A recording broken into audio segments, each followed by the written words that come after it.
The Consumer Price Index, or CPI, is a measure of the rising or falling cost of a basket of goods that we pay for throughout the year. Now, it's measured on a quarterly basis and looks at clothing, alcohol, tobacco, just the cost of living.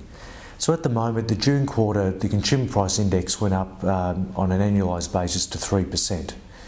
Now, the reason why this is important is that with the record interest rate lows at 2.5%, and on a lot of our, say our normal trading accounts at the bank, where the bank gives us no percentage whatsoever, or we've got a cash management account at 2.5% or a term deposit at 3.5%, when you start to take inflation into account off those figures and also taxation, you can see there's a real risk that our money's actually going backwards in real terms.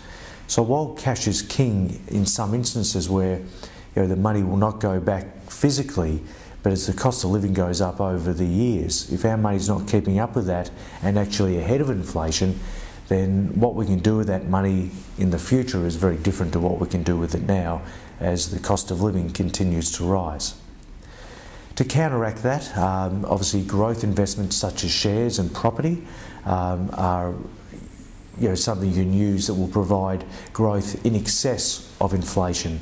And I think this is one of the people miss this over a short term. They worry about the volatility of these markets. As we know, the share market can go up and down very, very quickly, but it's over a longer term that it's important to hold these assets where they'll provide a performance well in excess of inflation, and that means that your money can grow and it can keep up with the cost of living. So that's CPI, the Consumer Price Index, and it is extremely important. And for those that are sitting on lots of cash, well, I think it's people like yourselves that need to consider how to allocate your funds moving forward.